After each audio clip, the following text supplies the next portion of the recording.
오늘 영상에서는 배 한 척이 만들어지기까지의 과정과 거기에 참여하는 다양한 직업을 가진 사람들에 대해 알아보려고 합니다. 보통 한 척의 선박이 세상에 나오기까지는 2에서 3년이 걸리는데 조립, 의장, 도장, 탑재 등 수많은 과정을 거쳐야 하고 1000명 이상의 인력이 투입될 정도로 엄청난 노력과 비용이 들어간다고 합니다. 배는 자동차나 다른 제품들과 달리 선주로부터 주문을 받은 후부터 본격적인 제작에 들어갑니다. 선주마다 원하는 배가 다르기 때문이기도 하고 미리 만들어 놓기엔 너무 비싸기 때문입니다. 선박이나 배를 만드는 것을 건조한다 라고 말하는데 선박의 건조의 시작은 바로 설계입니다. 선박은 규모와 구조가 매우 크고 복잡해서 설계 기간도 오래 걸리는 데다 국제 규정에도 맞춰야 하기 때문에 보통 한 척을 설계하는데 약 12개월 정도 걸린다고 합니다. 다양한 전공을 가진 많은 설계 인력들이 컴퓨터를 이용해 설계를 마치면 이제 본격적인 건조 작업이 시작됩니다. 건조 작업 중 가장 먼저 진행되는 것은 가공 공정, 바로 배의 외형을 만드는 것입니다. 그러기 위해서 먼저 배를 만들 때 사용하는 철판을 종류와 작업 순서별로 구분해서 지게차나 크레인을 이용해 지정된 장소에 적치해야 합니다. 무거운 철판이나 자재를 필요한 장소에 정확히 운반하는 것을 배제라고 합니다. 배제 담당자가 필요한 자재를 옮겨주면 이제 철판은 전처리 과정으로 들어가게 됩니다. 사상공이라 불리는 이들이 글라인더를 이용해 철판의 표면을 깨끗하게 작업해주면 다음으로는 도장공들이 나섭니다. 깨끗해진 철판 표면에 녹이 생기는 걸 방지하고 고품질 철판을 유지할 수 있도록 도장하는 작업, 그러니까 특수 페인트를 가지고 하나하나 꼼꼼히 페인팅 작업을 하는 것입니다.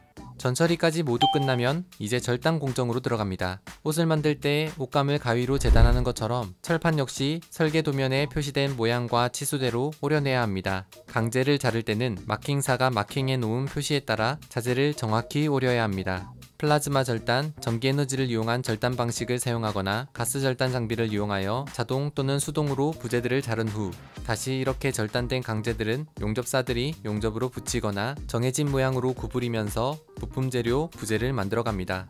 이제 절단된 강재와 부재들을 용접하여 블록으로 제작하는 과정인 조립에 들어갑니다. 선박을 건조하는데 가장 기초되는 것이 바로 이 블록입니다. 여러 개의 블록을 결합해서 완성되는 것이 바로 선박. 선박은 그 크기가 너무 커서 한 번에 만들기 어렵기 때문에 이렇게 블록을 이용해서 조립을 하게 되는 것입니다. 요즘엔 대부분 자동 용접 로봇이나 자동화 장비 등을 이용해 용접을 하지만 자동 용접이 어려운 경우엔 사람이 직접 나서 용접을 해야 합니다. 본격적인 용접 작업이 이루어지기 전 취부사가 부재를 도면에 맞춰 정해진 위치에 설치를 합니다. 용접사들이 작업을 원활히 할 수 있도록 재료들을 가용접시키는 겁니다. 취부사들이 작업을 마치고 나면 이제 용접사들이 나설 차례입니다. CO2 아크 용접, TIG 용접, 서브머지드 아크 용접 등과 같은 다양한 용접을 이용해 선박의 각종 부재를 서로 이어붙여 원하는 모양과 구조로 조립을 합니다. 이렇게 조립을 하다 보면 높은 곳에서 작업을 해야 하는 경우가 자주 생기는데 이럴 때 꼭 필요한 사람이 바로 비계공입니다. 비계공은 작업자들이 높은 곳을 자유롭게 오르내리며 안전하게 작업을 할 수 있도록 작업 장소 주변에 안전 발판 등을 만들어주는 일을 합니다. 이렇게 함께 힘을 합쳐 완성시킨 블록은 소조립, 중조립을 거친 후 대조립 블록으로 제작된 다음 도크에서 최종 조립된 후 하나의 배로 완성되는 것입니다. 블록 조립을 마친 후에는 의장 작업에 들어가게 됩니다. 의장은 배에 필요한 여러가지 기구, 노, 닷, 키, 기계 등을 말하는 것인데 선행 의장은 도크에 탑재하기 전 블록 상태에서 이루어지는 의장 작업을 말하는 것으로 한마디로 기초 배관 공사라고 볼 수 있습니다. 이 과정에서도 여러 작업자들이 필요합니다. 파이프의 설치 및 검사, 선박에 들어가는 철제 구조물 설치, 전기 관련 직업, 기계 장비의 작동 조절 등 블록 도장 전에 가능한 모든 의장품을 설치하게 됩니다. 이들을 각각 배관, 철의장, 전장, 계장이라고 부릅니다. 조립과 선행의장을 마친 블록과 의장품은 다시 도장공들이 나서 도장 작업을 하게 됩니다. 한 번에 많은 면적을 도장하기 위해 보통 스프레이 분사기로 작업을 하지만 스프레이 작업이 힘든 곳이나 어려운 곳은 터치업 직종이 직접 나서 하나하나 붓이나 롤러로 수작업을 하게 됩니다. 이렇게 도장 작업까지 모두 마친 완성된 선박 블록은 이제 도크로 옮겨와 순서에 맞게 탑재해줍니다. 도크란 한마디로 선박을 최종적으로 만드는 공장이라고 볼 수 있습니다. 초대형 선박은 보통 수십 개의 선박 블록으로 이루어지는데 블록을 도크 안에서 하나하나씩 차례차례 쌓고 용접하여 마침내 하나의 선박으로 모양을 완성하게 되는 것입니다. 배의 모양이 완성되면 도크에 물을 채워 완성된 선박을 바다로 띄웁니다. 도크에서 완성된 선박을 처음으로 물에 띄우는 것을 진수라고 합니다.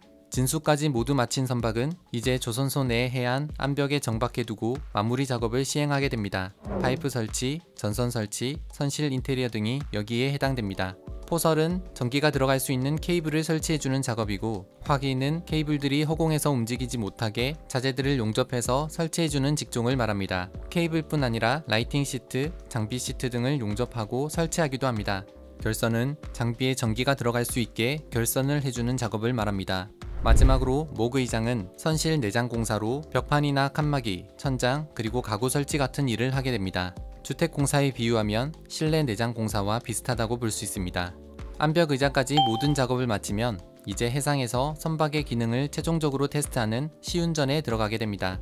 짧게는 하루 이틀에서 길게는 열흘 이상 동안 속력, 타력, 정지, 후진, 선회 등 다양한 방법으로 선박의 성능을 시험하고 혹시 잘못된 곳은 없는지 꼼꼼히 살펴봅니다. 시운전까지 무사히 마치면 이제 선주를 초청하여 완성된 선박의 이름을 짓는 행사, 명명식을 갖게 됩니다. 그렇게 이름까지 갖게 된 새 선박은 이제 조선소를 떠나 선박의 주인인 선주에게 인도되는 것으로 지금까지의 대장정은 마무리됩니다. 하나의 배가 탄생해 드넓은 바다를 누비고 다니기까지 이렇게 많은 이들의 땀과 노력이 담겨 있다는 것을 한 번쯤 기억해 보면 좋을 것 같습니다.